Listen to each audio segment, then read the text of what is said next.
Okay, good morning. How are you there? Okay, Good morning also po. live on our Facebook.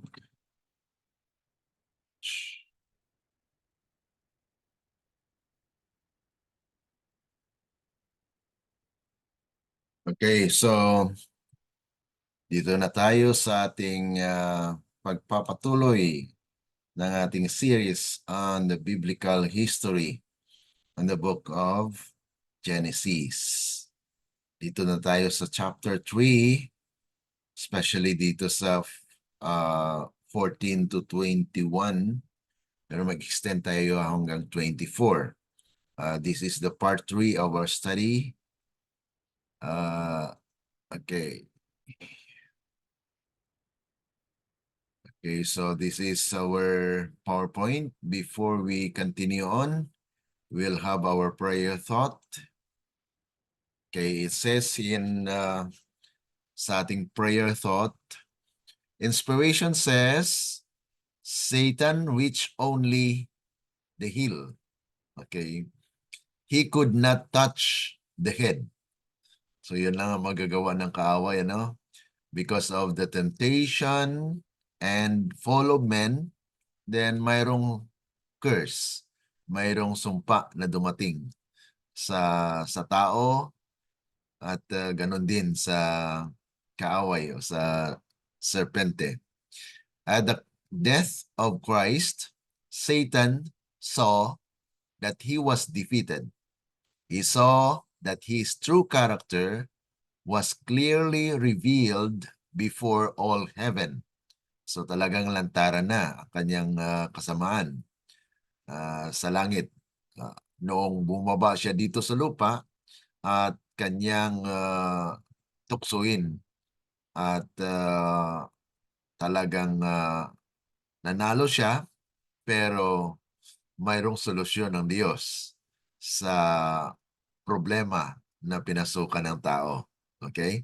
So it says here, he saw that his true character was clearly revealed before all heaven, and that the heavenly beings and the worlds that God had created would be wholly on the side of God.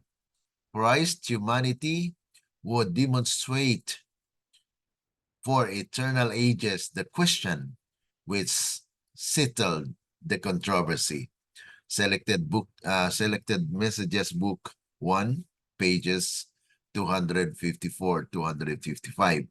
So ito yung ating prayer thought na kung saan ay alam natin na there is a curse that happened to the earth at ganun din sa kaaway.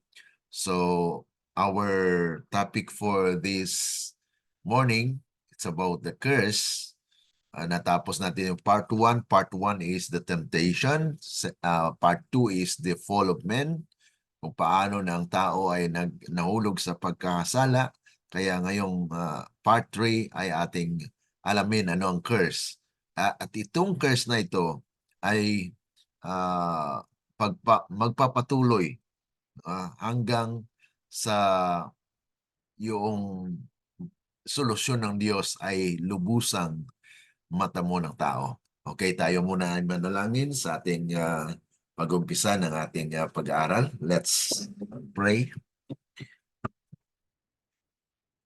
Our dear and kind lovingly Father, once again, oh God, this morning we would like to thank you for waking us up.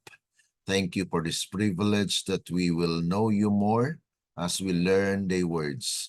May your continual guidance, blessings, and leadings be upon us, O God, through your Holy Spirit, that we may understand and also that it will be part of our lives. It will remain in our memory, that when we needed the information, the things that we've learned will also be remembered, and we'll use them for fighting against that we can stand firmly in the truth. Thank you so much. Nagpapasalamat po kami, Panginoon, na kayo po ang siyang gabay namin upang maunawaan po namin ang lahat ng nais ninyong ipaalam sa amin. Kaya't aming inasahan ng inyong banal na espiritu lumukob sa amin. Ito ay aming dalangin dahil lamang po sa matamis na pangalan ng aming Panginoong Jesus. Amen. Okay, so dito tayo sa ating pagpapatuloy ng ating pag-aaral. Ito ay binigay din. Okay? Bago tayo magpatuloy dito sa mga spiritual or SOP, mga inspirational information, ay basahin natin muna yung chapter 3 verses 14 to 21. Pakibasa nga po, Sister Veronica. Okay, At least, okay, sige po. sabi po rito sa chapter 3, verses 14 to 21, sinabi ng Panginoong Diyos sa Ahaz, sapagkat ginawa mo ito ay isinumpa ka ng higit sa lahat ng hayop at ng higit sa bawat mailap na hayop sa parang ang iyong tiyan ang ipanggagapang mo at alabok ang iyong kakainin sa lahat ng mga araw ng iyong buhay. Maglalagay ako sa iyo at sa babae ng pagkapuot sa isa't isa, at sa iyong binhi at sa kanyang binhi. Ito ang dudurog ng iyong ulo, at ikaw ang dudurog ng kanyang sakong. Sinabi niya sa babae, pararamihin ko ang paghihirap mo sa iyong paglilihi. Manganganak kang may paghihirap, ngunit ang iyong pagnanais ay para sa iyong asawa, at siya ang mamumuno sa iyo. At kay Adan ay kanyang sinabi, sapagkat nakinig ka sa tinig ng iyong asawa at kumain ka ng bunga ng punong kahoy na aking iniutos sa iyo, na huwag kang kakain niyon, sumpain ang lupa dahil sa iyo, kakain ka mula sa kanya sa pamamagitan ng iyong mabigat na paggawa sa lahat ng mga araw ng iyong buhay. Ayan. So nakita natin yung sumpa na pumasok sa tao, hindi lamang doon sa tao kundi dito sa serpente, na siya ang pinakamagandang nilalang ng Panginoon, na siya'y makalipad. Ngunit dahil sa sumpa ay talagang siya'y gagapang at ang kanyang kakainin sa buong buhay niya ay alikabok hanggat bumalik siya sa alikabok. Okay? At ganun din ang babae ay pumasok yung sumpa na magkaroon siya ng maraming kabigatan, kahirapan, especially kasakitan pag siya ay manganak. Yun ang kanang babae. At ang kanyang talagang siya ay binigyan nitong dapat mag-submit o submission to her husband. Ganun ang lalaki ay talagang maghihirap. Kaya may sumpa sa lupa din na kaya paghirapan ng tao. Salip na hindi na siya magdilig, ngayon magdidilig siya. Kaya magkaroon ng drought, magkaroon ng init, at talagang yun ang bunga actually ng kasalanan. Kaya sa ngayon ay talagang naghihirap ang tao. Kailangan siya magpapawis upang mabuhay at siya'y babalik doon sa alikabok. So yan yung mga sumpa na kung saan ay nangyari sa tao at sa sanglibutan ngayon. Kaya itong mga sumpang ito at mga bagay na nangyari sa tao, mayroon pa po bang pag-asa? Yan ang ating tuklasin. At ito ba ay pinakita sa kanyang mga alagad, especially yung sumulat nitong aklat ng Genesis. At alam natin na ang sumulat nito ay si Moses. Kaya tingnan natin sa inspirasyon kung ano ang nakita ni Moses at iba pang mga propeta patungkol dito sa kalagayan ng tao, na kung ating basahin ng 22 to 24, okay, man sent from the garden. Ibig sabihin ay pinaalis siya sa garden. Okay na ating basahin yung verse 22 to 24. Chapter 3 pa rin po, no? Chapter 3 pa rin. Okay. At kanyang itinaboy ang lalaki at inilagay sa silanganan ng halamanan ng Eden, ang mga Mhm. kerubin at ang isang nagniningas na tabak na umiikot upang bantayan ang daang patungo sa punong kahoy ng buhay. Okay. So yan ang ginawa ng Panginoon, no? Tinaboy. Tinaboy ang lalaki. Okay, alam natin yung pag ang lalaki ang tinaboy, kasama yung babae, siyempre. Yun ay dahil siya ang pangulo o siya ang manguna sa kanyang pamilya, then binanggit diyan na tinaboy siya. At tinaboy siya sa silanganan. Silanganan, the East. So mapapansin natin na yung may kahalagaan yung East din. Ang East, actually, alam natin that it is the place where the sun rises. Okay? So may kainitan. Okay? So yun ay isa sa mga significant na tingnan natin. Sa kasaysayan ay mapapansin natin kahit sa propesiya ay ating mapag-aralan yan kung ano ang significance ng East, okay, na bahagi ng sanglibutan. Okay, yan ay mapag-aralan natin sa ibang mga propesiya ay nababanggit yung East, especially sa gawain. Okay, going East. Yan ay mababasa natin actually sa ibang propesiya, especially sa uh, Ezekiel chapter 47. Pero hindi tayo tutungo doon. Okay? Now, dito sa vision na pinakita kay Moses, ay mayroong sinabi ang inspirasyon. Ito ang sabi rito, he saw the second coming of Christ in glory. So pinakita na may pag-asa, may pinakita sa kay Moses ang kaluwalhatian ng pagdating ng ating Panginoon. The righteous dead raised to immortal life. Ay nakita niya na yung mga banal na mga namatay ay bubuhayin para mabuhay na walang hanggan. Ibig sabihin ay talagang may pag-asa na bagamat pumasok ang kasalanan sa lupa, ay may pag-asa na bagamat mamatay, ay mayroong buhay na ipagkaloob, okay, sa mga righteous. And the living saints translated without seeing death, and together ascending with songs of gladness to the city of God. So nakita ni Moses yung mga patay at ganun din yung mga translated. Actually, ito yung tinatawag natin na miniature. Papansin natin doon sa New Testament ay meron ding pinakita or pinahayag sa mga disciples na pinakita sa kanila yung tatlong persona na nasa Mount of Transfiguration. Yung Mount of Transfiguration, doon pinakita ang miniature of the kingdom. Yung miniature of the kingdom actually is a representation kung ano ang composition ng kaharian ng Diyos. Dahil alam natin sa prophecy ay mayroong itatayo niya ang kanyang kaharian in the last days, in the days of the kings, Daniel 2. Okay? Ngayon, pinakita sa mga disipulo yung nakita nila si Kristo at kasama yung si Elijah at si Moses.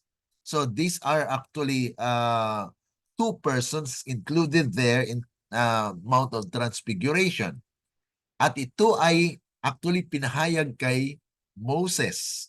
Pinakita sa kanya na may translated ones. Ang translated ones actually representation of Elijah. Si Elijah ay hindi namatay. Kaya sa kaharian ng Diyos, mayroong mga tao o righteous na hindi mamatay. Ito yung first fruit and the second fruit. Yung first fruit is the 144,000 and the second fruit is the great multitude. Dahil during that time, the loud cry, wala nang martir. Ang martir ay nangyari na yon.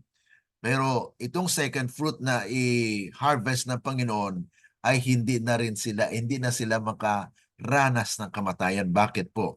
Dahil that is during the triumphant church. Yung triumphant church ay wala na. Talo na yung Satanas talaga. Wala na siyang magagawa. Kahit abulin niya pa o magagalit siya doon sa remnant, na yun ang nasa prophecy na he will actually dudurog niya ang sakong or heel. But this woman, ang woman sa huling kapanahunan ay representation of the 144,000 na dudurog sa kanyang ulo. Ibig sabihin ay ito yung kinatatakutan ni Satan. Kaya gusto niyang hadlangan ang mensahe dahil ang mensaheng fourth angel, ito yung mag-purify sa church. Kaya talagang grabe ang paghadlang nitong mensaheng ito. Kaya mapapansin natin sa iglesia na kahit yung mga leaders natin will be against this message. But this is the insinuation of Satan na hindi mapasok o hindi makapasok itong mensaheng ito. Dahil ang mensaheng ito I give force and power to the third angel's message. And after nito, it will swell into a loud cry. Kaya magkaroon ng kapangyarihan ang iglesia at that time. Yun na yung tinatawag natin sa Revelation chapter 12, verse 17. Anong sinabi doon? The dragon rages with a woman, but make war with the remnant. Okay, basahin nga natin yan para at least mayroon kayong picture nitong prophecy na the woman will actually the one that will bruise or dudurog niya yung ulo ng serpente. Okay? Ngunit hindi na matouch yung babae diyan sa huling kapanahunan. Okay, basahin natin yung Revelation 12 verse 17 bilang bahagi nitong prophecy na fulfillment noong Genesis chapter 3 verse 15. Okay? So, basahin natin yung Revelation 12:17. Nagalit ang dragon sa babae at umalis upang digmain ang nalabi sa binhi ng babae, ang mga tumutupad sa mga utos ng Diyos at ang mga may patotoo ni Jesus. Okay. So, napapansin natin dyan, ang dragon nagalit kanino? Di po ba nagalit siya sa babae? Opo. Bakit kaya nagalit siya sa babae? Dahil ang lupa ay tinulungan ang babae. Kung mababasan dyan sa verse 15, balikan mo yung 15. Mapapansin yun dyan na tinulungan ng lupa ang babae. Okay, para at least may idea kayo dyan sa background na mangyayari in these last days.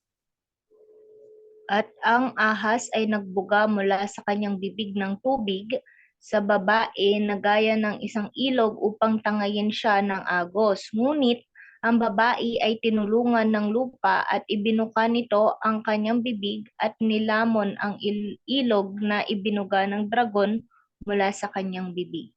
Okay, yan ang estilo ngayon ng kaaway. Nagbuga siya ng tubig. At alam natin in Bible prophecy that water, according to Revelation 17:5, ay representation of people. Kaya hindi tayo magtataka, Sister Veronica, na maraming mga unconverted na sa loob ng ating Iglesia Seventh-day Adventist.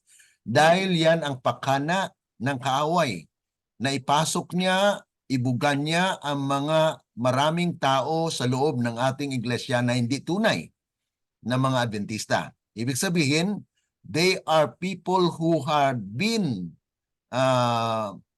pushed or binugan ng kaaway, ng dragon doon sa loob ng iglesia para matangay ang ating iglesia.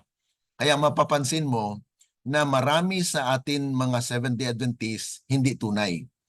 ang ugali nila ay hindi kaaya-aya. Sabi nga po kasi nag-crusade po ako sa isang lugar sa Cavite at nakabaptize po tayo, nabaptize 13 souls. Alam niyo po, after a year, kasi nag-graduate na ako ng theology, nag-work ako as church pastor in one of the place in Negros. And then, ano pong nangyari? Pagbalik ko po, binalikan ko po yung nabaptize na 13. Alam niyo po kung ilan ang natira? Iisa. Iisang natira sa 13 souls. Iisa lang ang natira pero hindi pa sumisimba doon sa church. Bakit? Tinanong ko po, pinuntahan ko yung nag-iisa na yon na hindi sumisimba diyan sa church, pero sumisimba siya sa ibang iglesia. Ano kaya ang dahilan? Tinanong ko po siya, pinuntahan ko. Anong dahilan? Bakit nawawala yung mga kasama mong nabaptize? Sabi niya, kahit ako nga po, ayaw ko na magsimba dyan. Bakit? Ang ugali daw ng mga nasa loob ay mas masahol pa sa mga Katoliko. So yun ang dahilan na hindi nawawala ang member ng ating iglesia dahil ang ugali ng tao nasa loob ay hindi pa nabago. Or ito ay mga pakana ng kaaway din na kung saan ay talagang kailangan ng purification of the church. Kaya ito yung propesya na matutupad na yung nalabi na iglesia ay sabi nga po dyan, yung babae ay dudurugin niya ang ulo ng dragon o ng serpente. Paano mangyari yon? Na ngayon ay nagbuga yung dragon ng tubig para matangay yung babae. So ang ginawa ng lupa, that is actually Ezekiel 9, purification. Binuka ng lupa ang kanyang bibig. Ibig sabihin, it's a symbol of destruction. Na tangayin or talagang lamunin yung tubig na binuga ng dragon. Ibig sabihin, yung mga unconverted na nasa loob ng ating iglesia sa ngayon ay they will be destroyed. Lalamunin sila ng lupa. That is actually a demonstration or a manifestation that there is a purification in the church. So ang babae ang matira. Kaya nagalit yung dragon. Nagalit sa dragon pero nagalit ang dragon sa babae pero sino ang hinabol o sino ang kanyang inaway? Hindi niyo maaway yung babae. Bakit? Ikaw na yan eh. They are already sealed. Hindi niya na makwan yung babae dyan sa Revelation chapter 12 verse 17. Sino ang inabol niya? Yung mga nalabi. Sino ang nalabi? Yon ang great multitude during the time of the Sunday Law. Kaya magkakaroon ng Sunday Law because this is actually applied to those who are still outside of the Seventh-day Adventist. Kaya may purification sa ating iglesia. Ito ngayon yung babae na sinasabi dyan sa Revelation 12:17 na nagalit ang dragon sa babae dahil siya ang talagang solusyon na ginawa ng Panginoon na ito na ay pure na siya. Ibig sabihin, sila na yung talagang first fruit of the living na gagamitin ng Diyos para i-gather yung great multitude. Kaya during that time ng Sunday Law, ang maapektuhan dyan ay yung great multitude, yung nasa labas ng ating iglesia. Dahil sa time na yan, ang ating iglesia, Seventh-day Adventist, ay pure na dahil nasilihan at sila ay settled in the truth. Kaya sa ngayon pa lang, ang mensaheng ito ay pinalaganap sa ating church. Kaya magsasabi yung mga kasama ko, mga pastor, sabi niya, bakit hindi kayo magawa ng inyong sariling iglesia? Gawa kayo ng sarili nyo. Huwag kayo pumunta dito sa church. Sabi ko, no, this message is for us. Magkapatid tayo. Kasama namin kayo. You are the third angel's message, and this fourth angel's message will give power to you. Pero ang gusto ng kaaway, i-reject. Kaya ginagamit niya rin yung mga leader to reject this message. Pero itong mensaheng ito ay para sa atin lahat as Seventh-day Adventist. Kaya ito ang pinakita kay Moses na may pag-asa na mayroong translated persons na hindi sila mamamatay. Yung mga namatay, bubuhayin. Okay, so yun ang pinakita dito. Sabi rito, still another scene opens to his view. The earth freed from the curse. Pinakita na mawawala na yung curse. Wala na yung sumpa. Lovelier than the fair land of promise, so lately spread out before him. Pinakita sa kanya yung kagandahan ng lugar na kung saan it will actually extended. Mag-umpisa yan sa maliit pero lalawak ang kagandahan ng salibutan dahil talagang i-destroy ng Panginoon sa pamagitan ng plague. May 7 last plagues. Okay, linisin niya. Okay, ang kasamaan dito sa lupa. There is no sin and death cannot enter. Ang sabi rito, there the nations of the saved find their eternal home. With joy unutterable, Moses looks upon the scene. Tiningnan niya yung pinakita sa kanya. The fulfillment of a more glorious deliverance than his brightest hopes have ever pictured. Their earthly wanderings forever past. The Israel of God have at last entered the goodly land. Wow. So pinakita sa kanya na there will be a restoration, na ang kagandahan ng lupa ay mangyari. Kaya yun ang yung inaasam ng tao, na kailan pa kaya magkaroon ng peace. Magkaroon pa kaya ng peace dito sa lupa? Dahil dito yung tinatawag nating the great controversy. Ay mayroong hidwaan yung babae at yung dragon. At mangyari na magagalit nga yung dragon sa babae. Pero hindi niya ma-touch. Hindi niya mabigyan ng kasamaan itong babaeng ito. Bakit? Because they are already purified. They are triumphant. Sila yung unang bunga na hindi na mamamatay.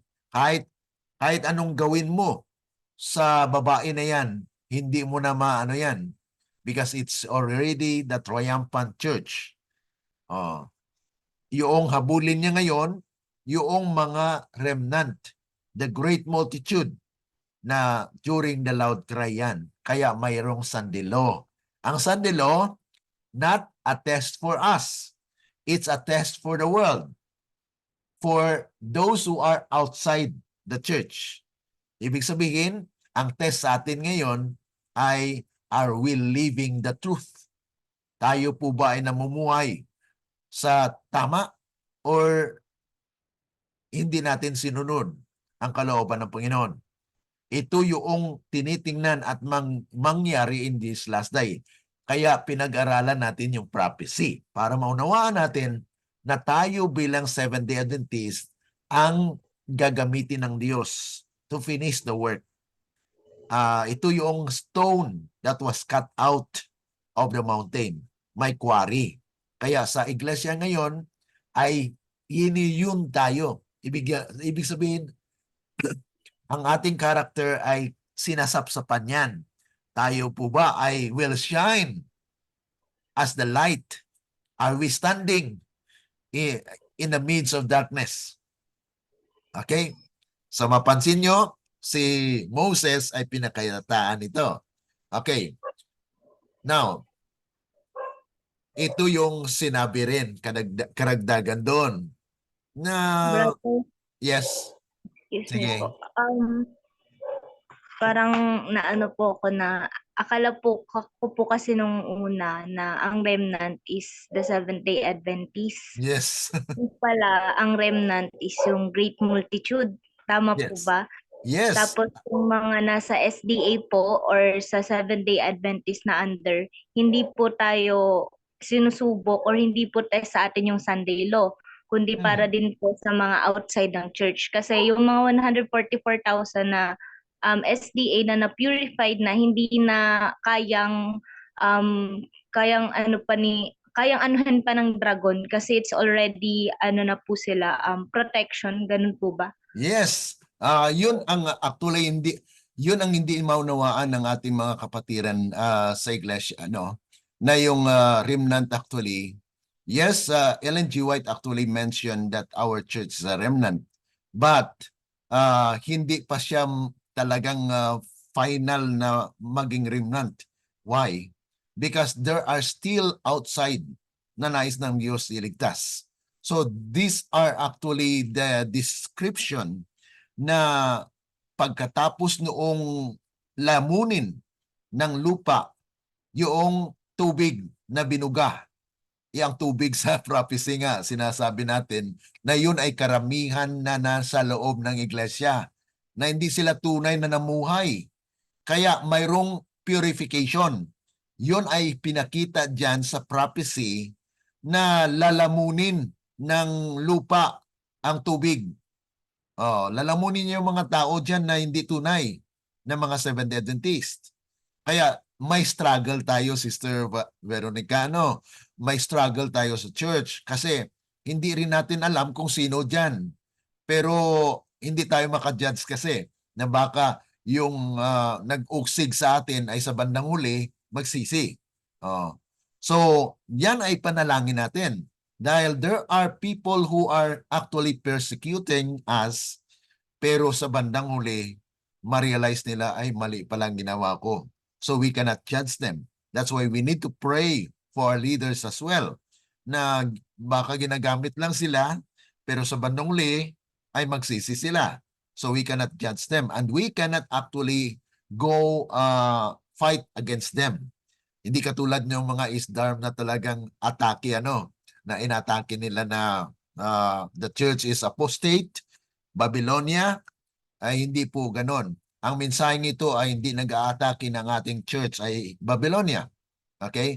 Ang sitwasyon ng ating iglesia ay Laodicea. Ang Laodicea is different from that of Babylon. Okay? Laodicea, ibig sabihin, ay kontento na. Kontento na sila. Ayaw nilang tumanggap ng mensahe. Yan ang contentment na they are feeling rich and need of nothing. Yan ang kalagayan ng ating iglesia. Kaya talagang may struggle, mga kapatid. So sabi rito, tama yung sabi nyo, Sister Veronica, na yung pagkaunawa natin dati, yes, kinikilala natin na ang ating church ay remnant. Pero in these last days, there will be remnant that will be enraged or talagang galit, talagang doon makikipagbaka ang kaaway. Kaya mayroong sandilo. Ang sandilo is not to affect us. Bakit? Silyado na tayo bilang Seventh-day Adventist. Kasi as bayan or bayan ng Diyos, ang tanda natin ay Seventh-day Sabbath. Ezekiel 20 verse 12 and 20 na ang tanda ng bayan ng Diyos ay Sabado. So may tanda ka na. Ngayon, mayroong tinatawag na silyo. Paano makasiliwan para maproteksyonan ka sa araw ng sandilo? Kaya mayroong siling. Bago mag-mark ng ang beast, di ba? Doon sa Revelation chapter 7, mayroong pagpigil ng hangin. Ang pagpigil ng hangin doon, actually, yan ay pagpigil ng sandilo. Kasi ang hangin dyan o blowing of the wind according to Spirit of Prophecy, Testimonies for the Church, Volume 5, 152. Okay. Ano ang ibig sabihin ng blowing of the wind sa prophecy? Na pinipigilan ng 4 na anghel ang hangin. Hindi po yan strife kasi strife o war. Nagkaroon na ng war eh. First World War at saka Second World War. Kung ang hangin dyan ay war, then saan na yung 144,000? Wala pa, di ba? So, ayon sa Spirit of Prophecy, ang 4 na hangin na pinipigilan na yan is actually the international execution, implementation of the Sunday Law. Pinipigilan yan dahil hindi pa nasilyuhan ang 144,000. Pag masilyuhan yung 144,000, magkaroon na ng Sunday Law. Ang apektado dito in the last days ay yung great multitude. Doon para sa mga protestante o mga ibang reliyon.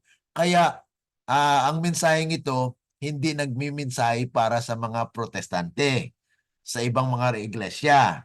Bakit? Ang Diyos magliligtas sa kanila after na ma-purify ang ating church. Kaya ang first fruit, ang 144,000. Ang second fruit ay doon sa labas. Kaya panalangin natin na matapos na yung purification sa church.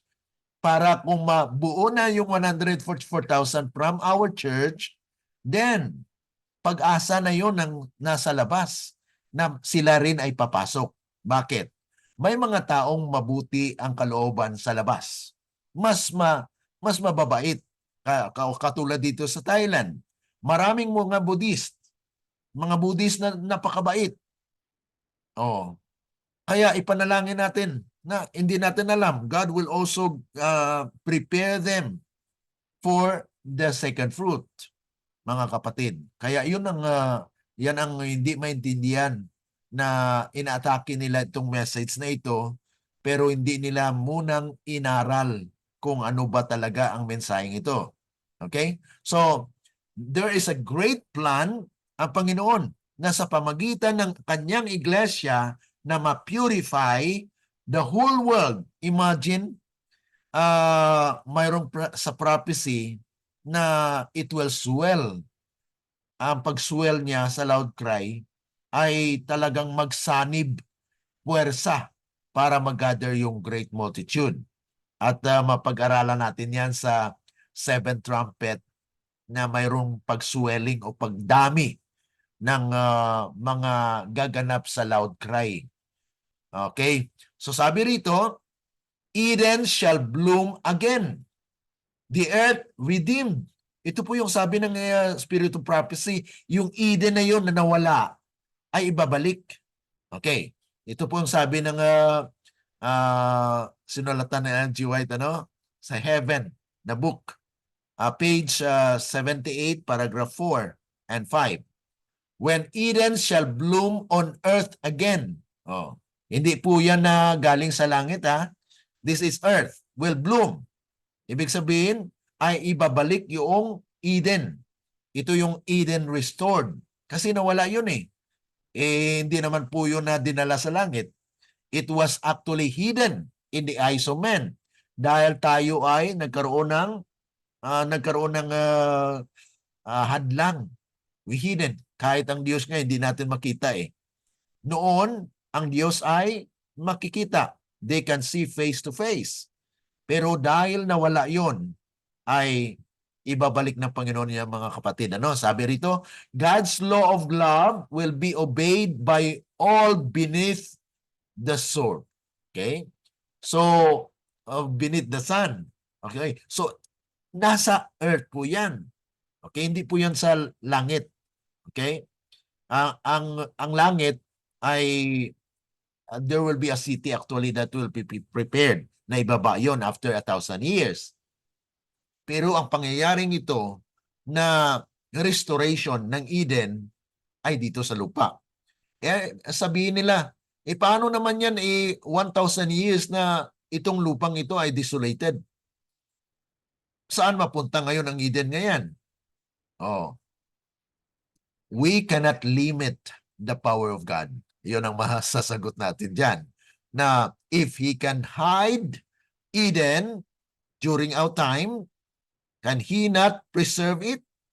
Oh, yan ang yan. So, kung ibabalik ng Panginoon ang Eden, ano ang mangyari sa second coming ni Christ? Oh.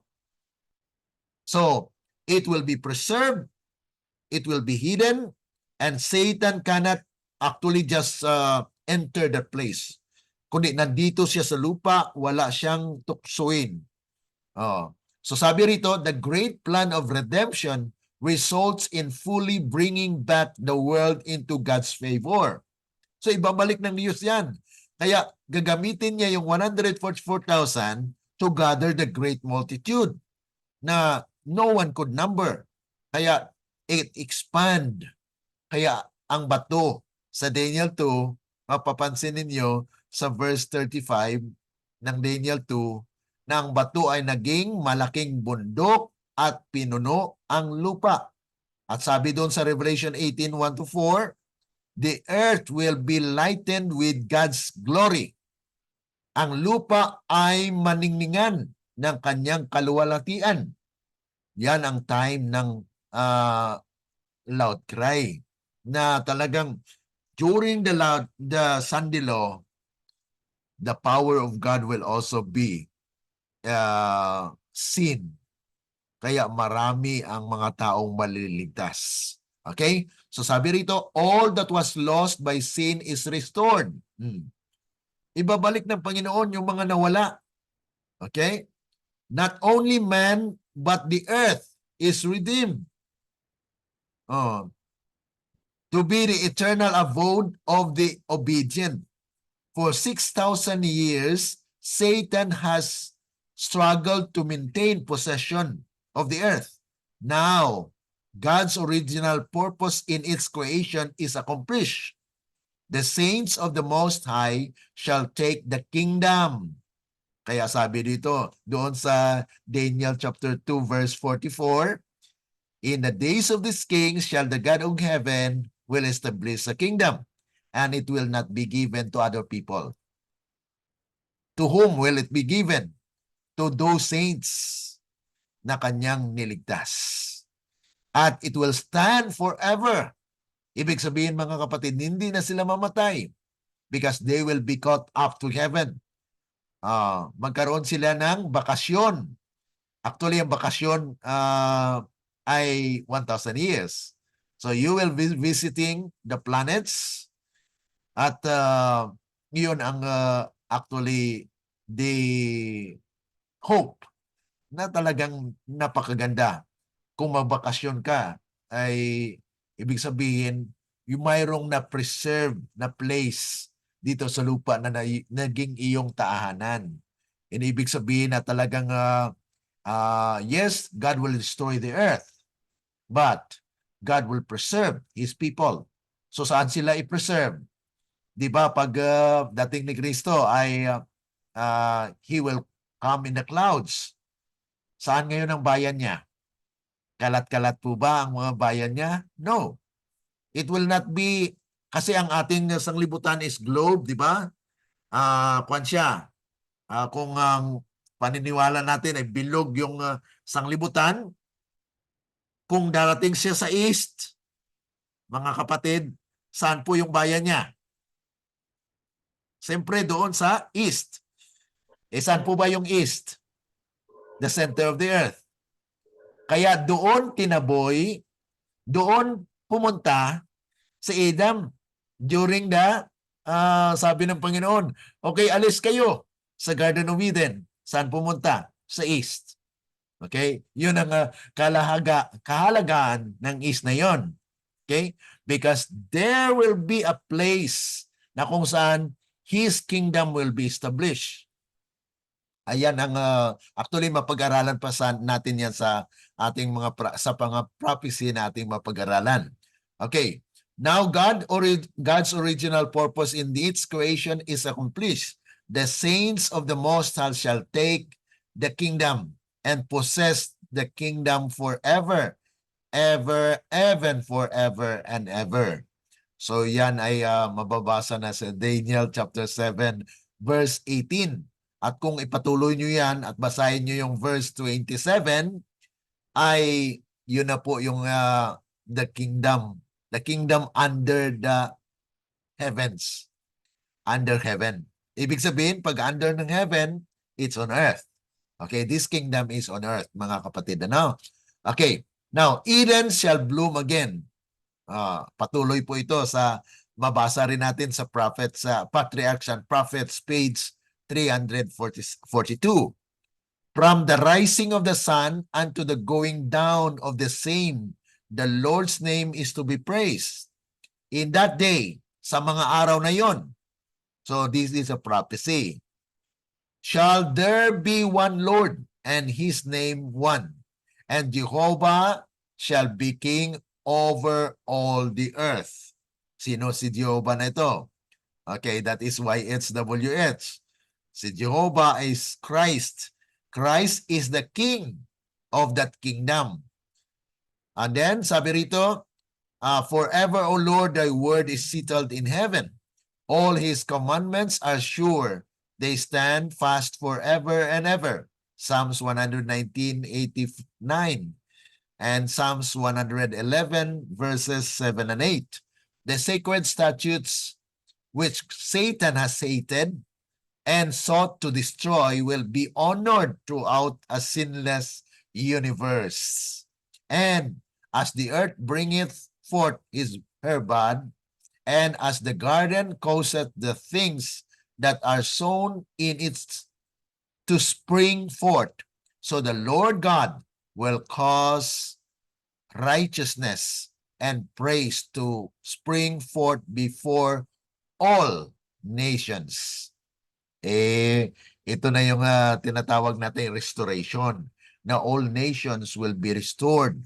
Yung mga kasamaan mawala na yon, dahil they will be destroyed during the 7 last plagues.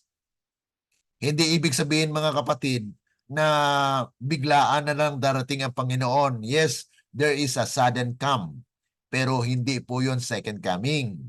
Yung sudden come in this temple is actually judgment to the church. Ito ang misunderstanding o misinterpretation ng karamihan sa ating mga members sa ating church, even the pastors.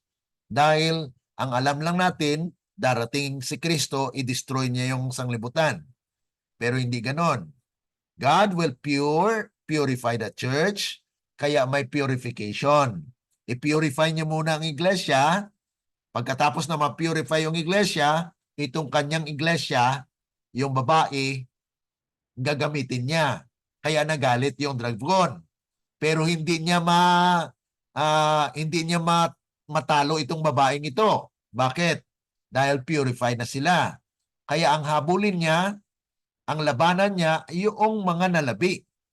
Yun ang great multitude. Kaya magkaroon siya ng Sunday law. Ang Sunday law, hindi to test us, Seventh-day Adventists. No, it is not a test anymore for us. It will be a test for the second fruit, mga kapatid.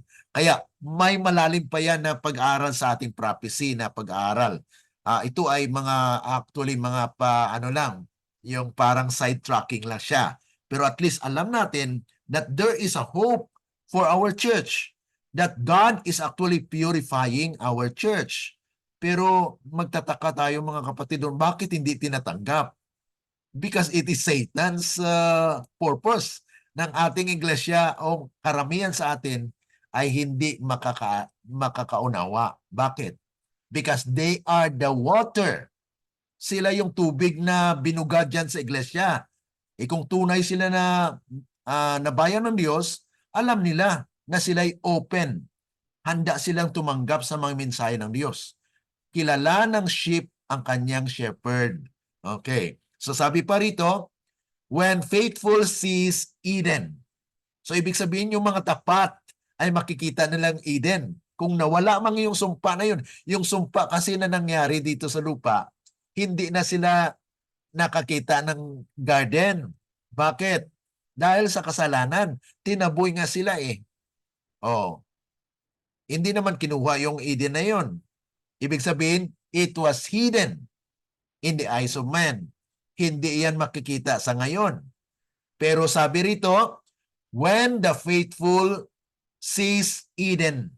Sabi rito, when the faithful dead shall be resurrected, and the King of glory shall open before them the gates of the city of God, and the nation who have kept the truth enter in.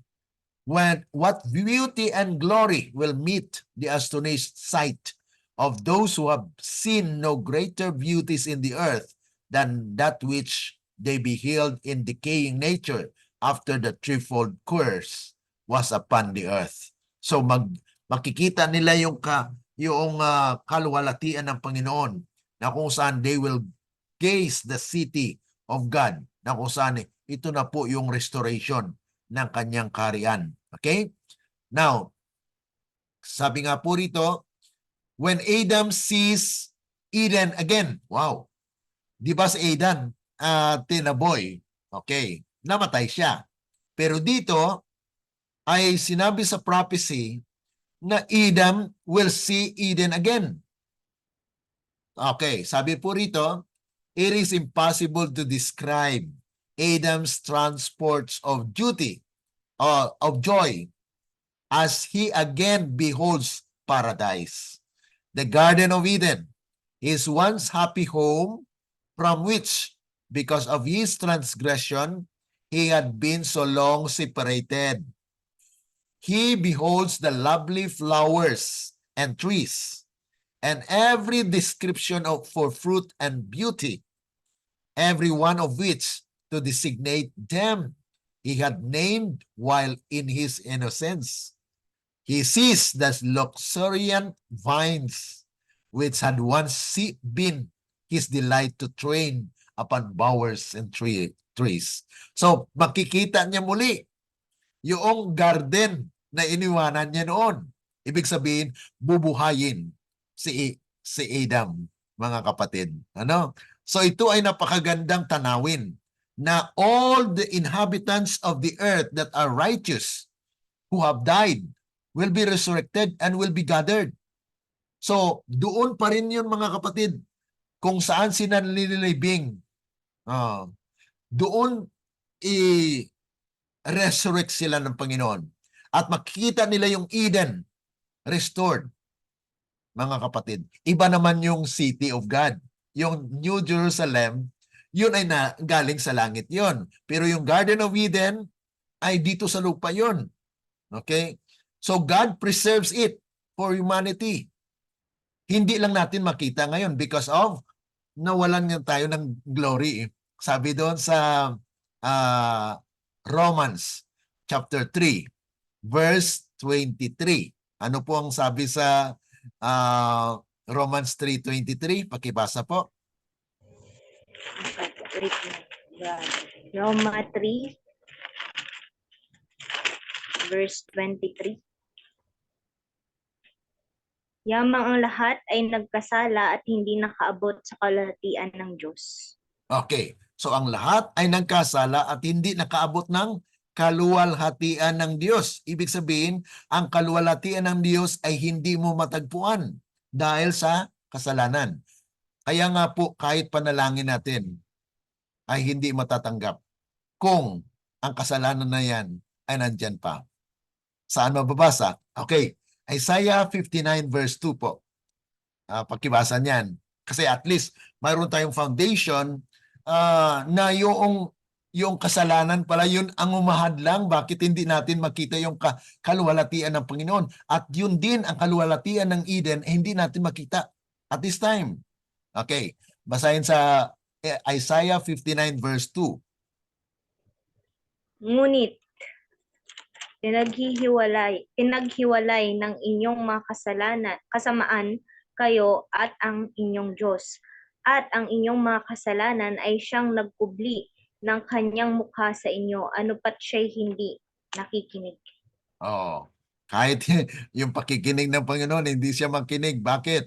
Dahil doon sa kasalanan na nandito pa sa lupa.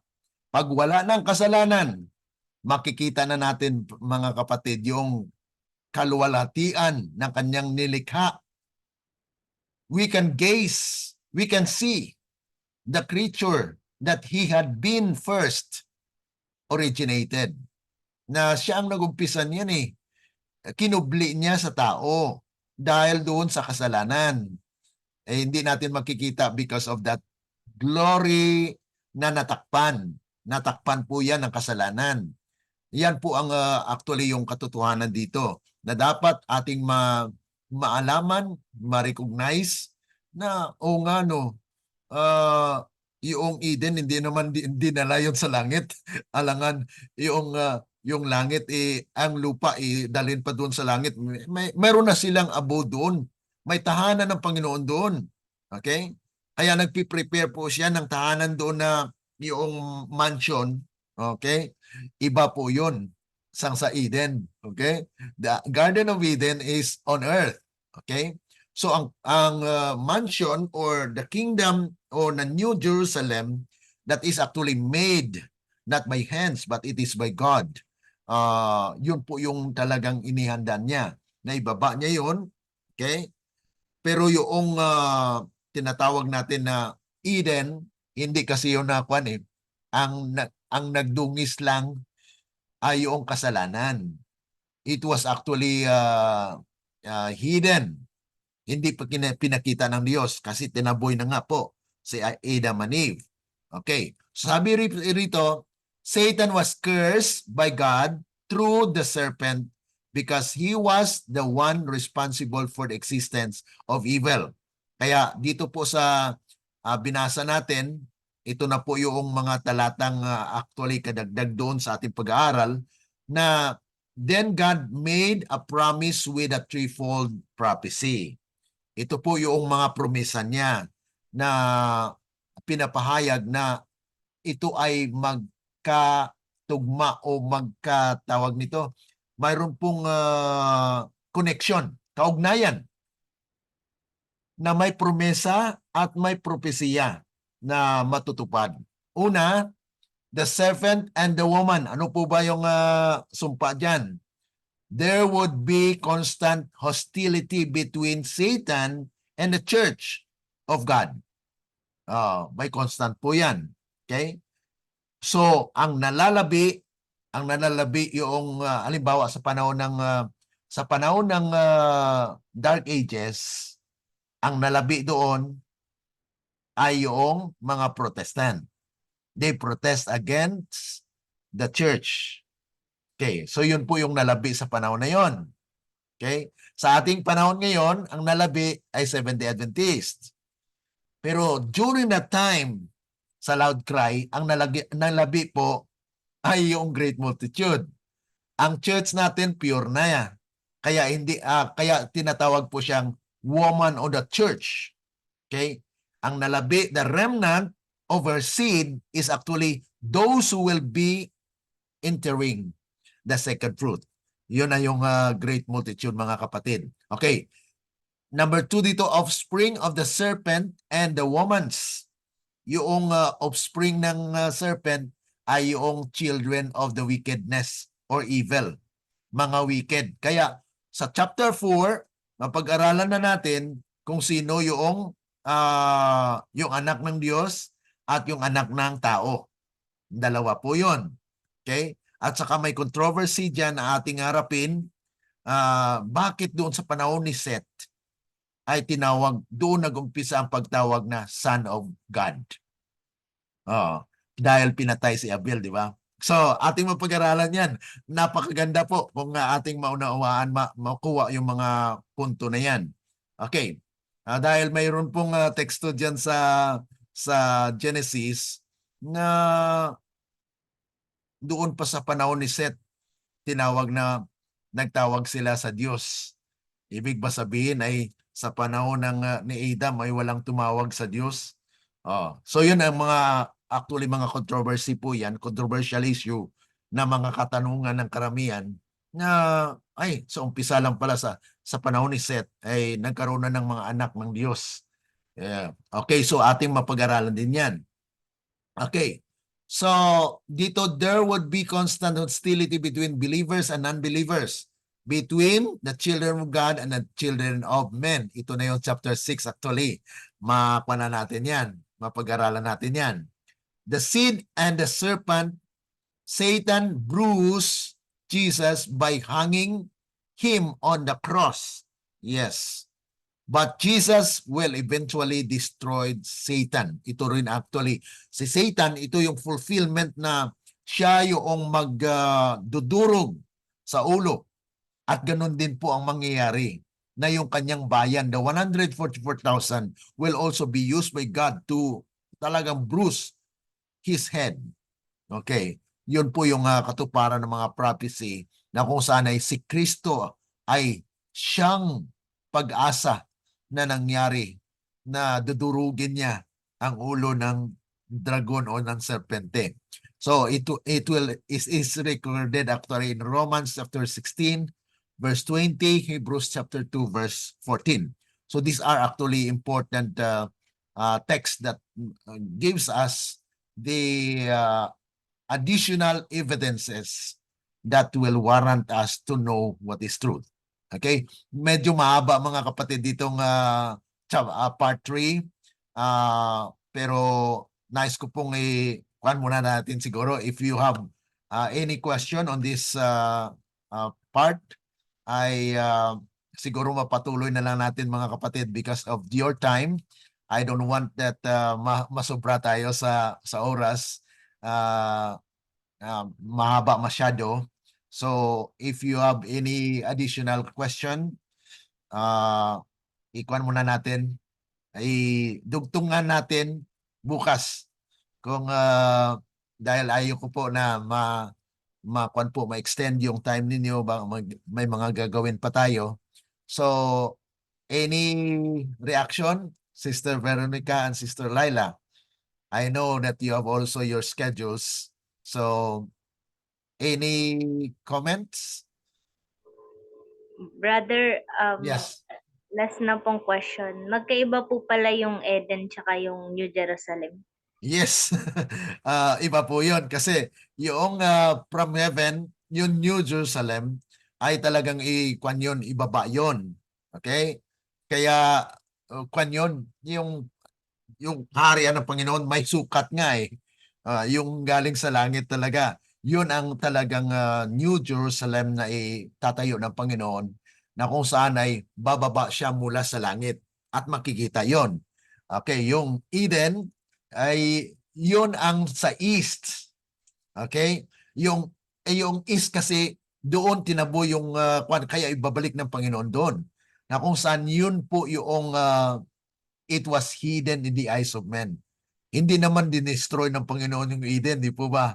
Wala kang mababasa sa Biblia na Eden was destroyed. Okay?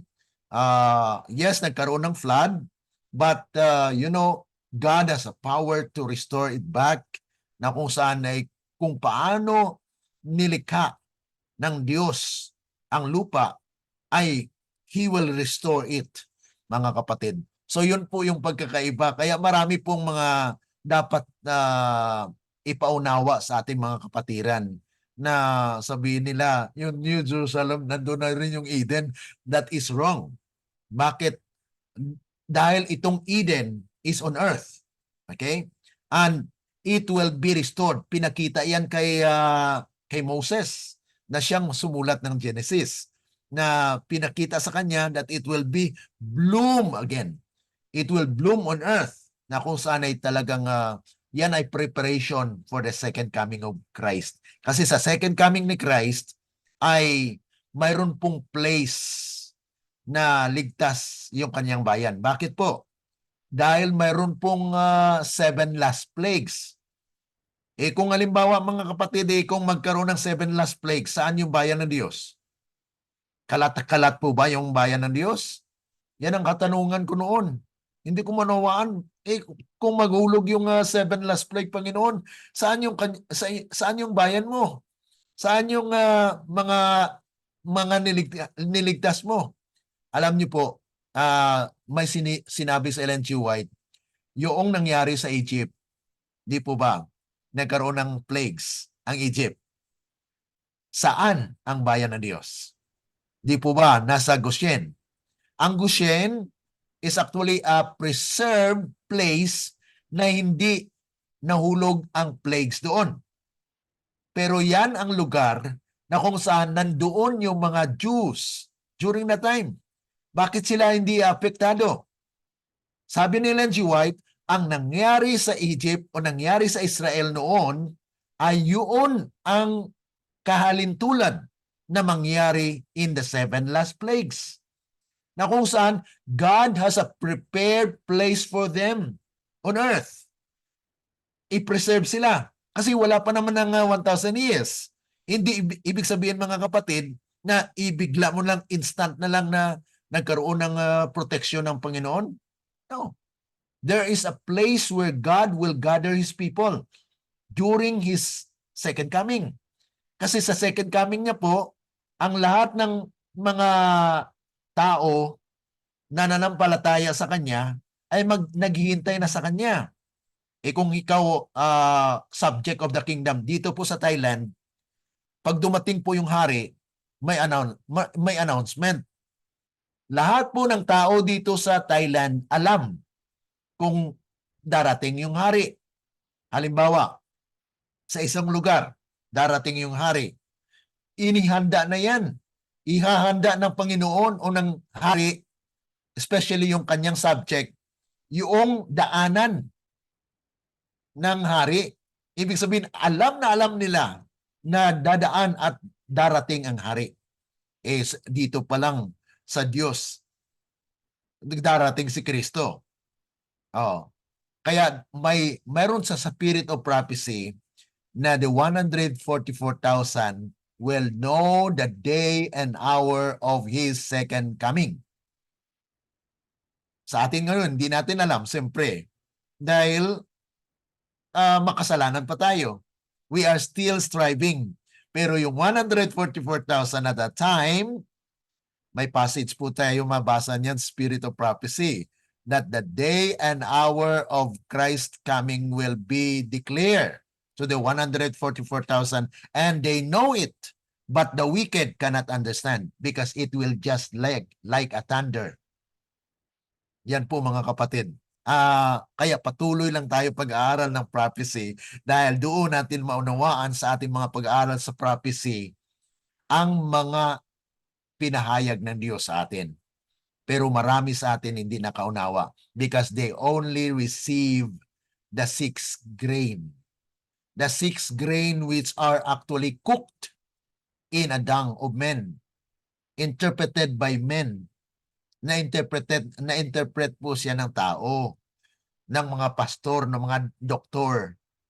Pero hindi siya tunay na katotohanan. Ibig sabihin buo na katotohanan because there is a 7 that will complete actually ng katotohanan na ito. Kaya dito dumating sa atin ngayon ang pagpapaliwanag ng mga hidden. Noon hindi ko naunawaan yan kahit pastor na ako mga kapatid. Kahit nag-graduate ako sa theology, I could not explain like this. No. Until the time when I study the shepherd's rod.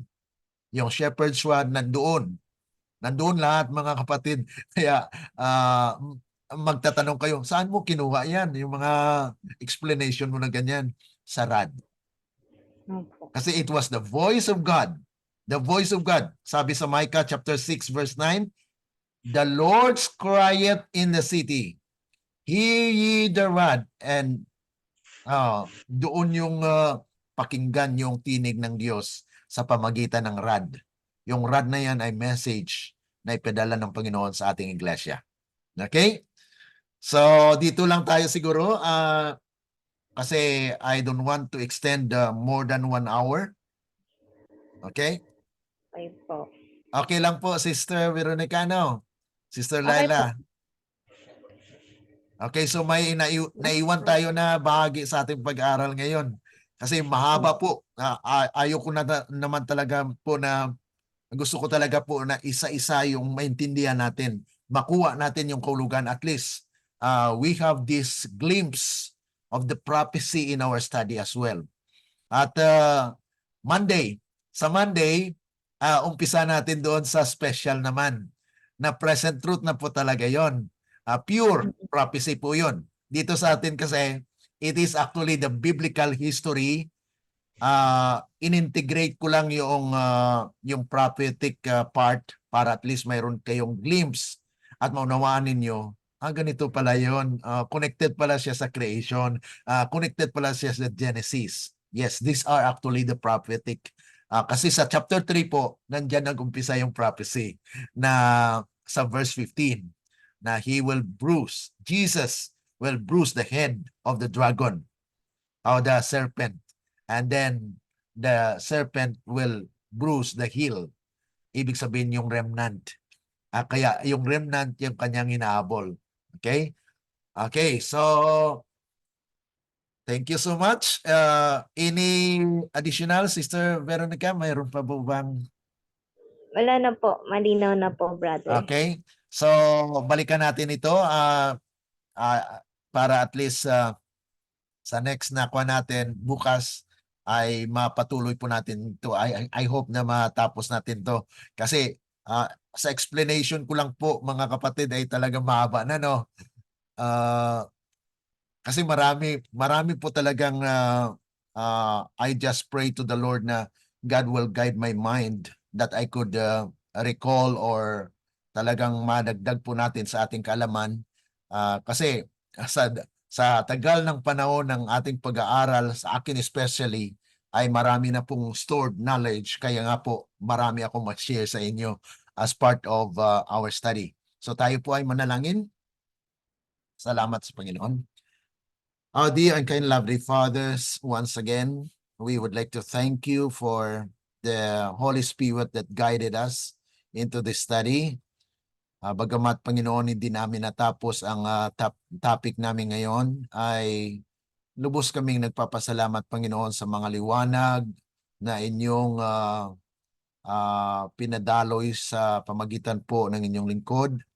Naway patuloy na kami po ay kasiyan ng inyong banal na Espiritu upang lahat ng mga bagay na ito ay aming maunawaan, especially kay Sister Veronica at Sister Laila at sa mga kapatiran din na sumusubaybay at manood nitong video na ito na kung saan ay sila nawa rin ay makarating sa pagkaunawa sa mga bagay spiritual. Dahil alam namin, Panginoon, na lingid sa aming kaalaman ang mga bagay na spiritual. Kaya tulungan at gabayan po kami na amin pong maunawaan ang lahat ng mga bagay na ito. Na marami pong mga bagay na we need to unlearn because we learn from the past, but yet those things were not revealed from your mode of your inspiration.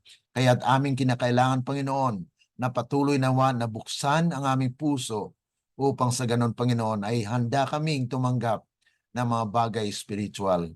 Pagpalain niyo po ang aming pamilya, mga kamag-anak na wala pa po sa liwanag. Alam po namin, Panginoon, na kayo rin ay magliligtas sa kanila. Kaya nga po, nais ninyo na kami mismo ay makaranas nito. Umpisa sa amin ang buhay at liwanag na makikita po ng aming kapwa, especially sa aming mga kamag-anak, anak ng mga Seventh-day Adventist at ganon din po sa aming mga kamag-anak na hindi pa po Seventh-day Adventist. Amin pong inasahan na kayo rin po ay magliligtas sa kanila. Salamat sa inyong pagtugon at kapatawaran po ng aming mga kasalanan. Ito po ay aming dalangin dahil lamang po sa matamis na pangalan ng aming Panginoong Yesus. Amen. Let the words of our mouth and the meditations of our hearts be acceptable unto thine sight, O Lord, our strength and our Redeemer. Amen. Amen. Okay, maraming salamat. Thank you po. So muli bukas, pwede natin. I hope we can finish this one bukas. Okay? Okay po. Thank you po. God bless po. Bye.